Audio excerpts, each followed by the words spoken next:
السلام عليكم ورحمة الله وبركاته. بكي كوني أكو ما قرتنو دكادر بنا دا دكادر بناني لم يوف ما فوف رب شمالي أكلاف توتي دربة ميدي ممرندا أمو مارسي أغرين شيطان ركنا جدي دكاي سمنا نجارن با دكاي ستوبي غوفا واتو بيتني مالك لنان الرجال النغادين فمنو غداتي نما وان بين دفا حجي nama waa beeku namni waa beeku horiin qabu namni waan beeyne jechuun danda'u naggaadeen hundis waa wallaalu naggaadeen hundis irra caalaan ima waan beeku dhugaadha kun kanaaf hajji irra caala sana nama wallaalaatu ajja anatti fakkaata dhakaa isa gemmoo irratti waa bilcheeffatan fakkaatu ba jaanxilaa meeta akkana gidee jaanxilaan jamra tala qabaata dhakaan jedhame dhakaan shirtii qabu dhakaan ulaagaan isaa guutame dhakaa bisingaadha walii baaqelaa yookaan shumburaadhaa gadi dhakaa jidduu kana jirtu tuyyuu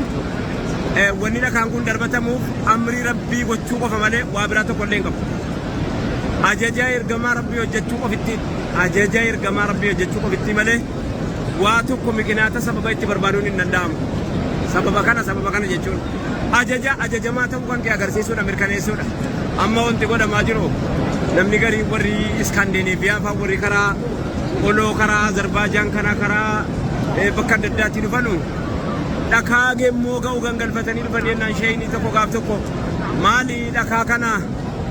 innoo jamraadhaaf hin ta'u dhakaa kana maaliif gangalchitee achi as deemtaa jennaan sheexanaan dha'u kan jennaan sheexanni dhahamu hin jiru jennaan firakeetii qorgutamaa fi nan taateessa gaa ani immoo inni suu nan taateessaa eega firakeerraa na dhufuuf jedhanii waan akkanaatu naannoo kanatti raawwatama ammoo jamraan ibaadaa qofa jamraan ajaja rabbii raawwachuu qofitti dabalee waa biraa tokko hin qabu baay'atadha kuni gabaa jamraati gabaa jamra tana qabaa osoo hin taane jamraa guyyaa lammaffaati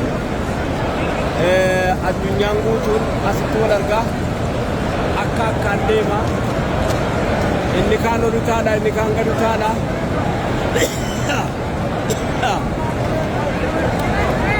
egaa guyyaarraa booda qottoo dhukkeen dadhabbii wanta daddaa kufaa waan argeefaa qabaata